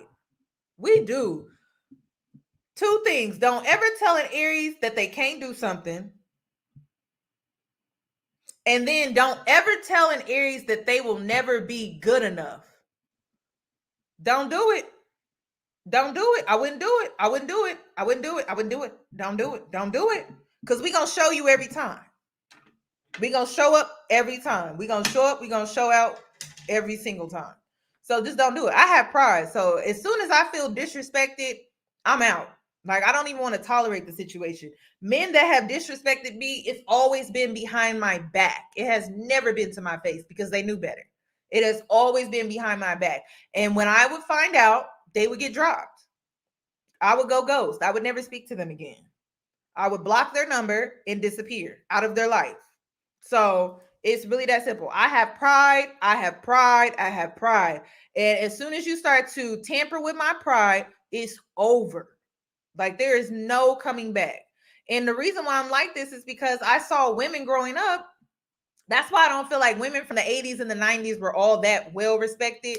But I mean, men were providing, men were somewhat protecting, men were doing something. These men ain't doing nothing today. But I would see how men would talk down to women and things like that. And I'm like, oh, hell no. Like, who is he talking to? Because if I can't talk to you like that, you can't talk to me like that. If you feel like you could talk to me like that when I can't talk to you like that, we don't need to talk ever again. I'm that type of person. I used to see that growing up, and I just that would bother me so bad. Like, and women would stay. Women would stay. A lot of women would stay because they had to. They had to. Another point that I want to make, and then I'm gonna be done. I watched two women growing up. I watched two types of women. There was a woman that was a breadwinner, and then there was a woman that was a homemaker. The homemaker, she didn't have a retirement. Okay. The breadwinner, she has the retirement, but she's stressed. She's tired. She has lost her beauty. The homemaker, everything that she built in the home during the years of being a homemaker all went downhill because she did not have a retirement. So I look at these two women. I look at the homemaker that was cared for financially, taken care of, everything like that. And then I look at the breadwinner. I don't want to be either of these women. I don't. Why? Because I see how they didn't put themselves first in either situation.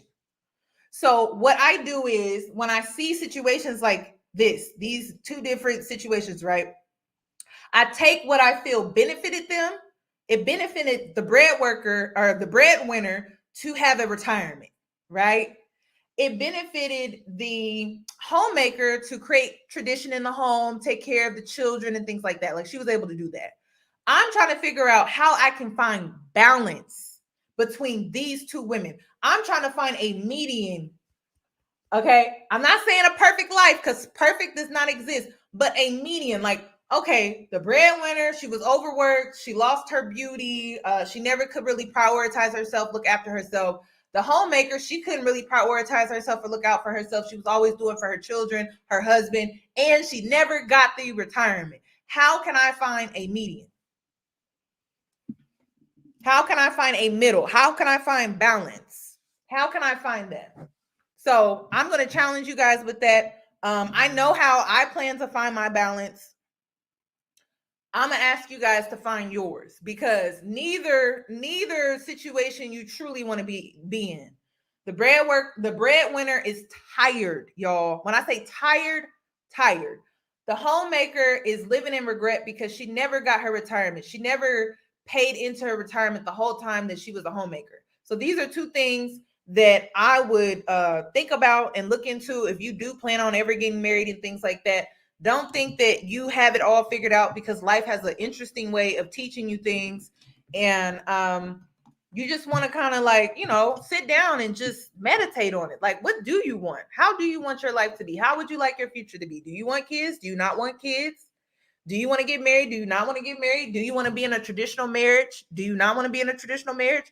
Do you want to be a homemaker? Or do you want to be a career woman? How would you like that to look? I'm going to tell you, find a balance, find a median, find a middle. Just because he rich don't mean that your life is just going to be this, and this. I'm going to tell you now, I don't really care to be with a rich man, because rich men work a lot. They're never home. And I'm scary, y'all. I ain't gonna lie. Don't put me in no mansion by myself. You want to put me up in a big old house, and I gotta be there majority of the time by myself? I'm good. I've seen that too. I've seen women be in a mansion. They man ain't never home, and they always up in the house, cooped up in the house by themselves. You see, Derica, I think her name is Derica. What's her husband's name? Kevin Gates. You see how she moved to a farm with all them animals and stuff. You see it? So I think about stuff like that, y'all. Think outside the box. Stop just thinking that life is just going to go this way. Like, think outside the box. I don't want to be in a mansion by myself 90% of the time, being provided for, but in a big home by myself. I can hear it echo and all types of stuff. I can't be in no house like that.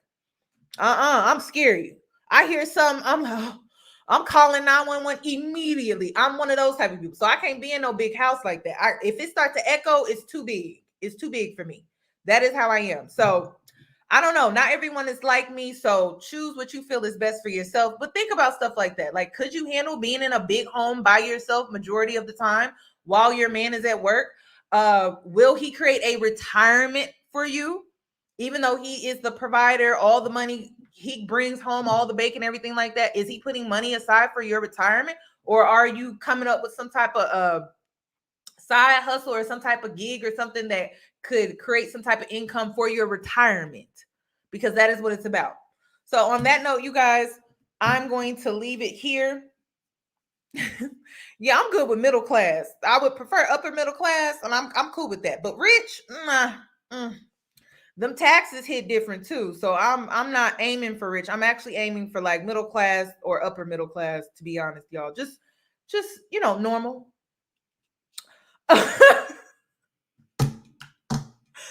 Have y'all ever been in a mansion? It's hard filling up space, y'all. It's hard. It's hard filling up space like that. It's with furniture. It's hard. I don't know how people do it. But y'all enjoy the rest of y'all's night, and I will see you guys soon. I'll just say that. Somebody, yes, I'm scary. Yes, that is so me. Y'all enjoy the rest of y'all's night. Bye, guys. Oh, please give the video a thumbs up before you leave. Can you thumbs up the video? I would really appreciate it. Bye, guys.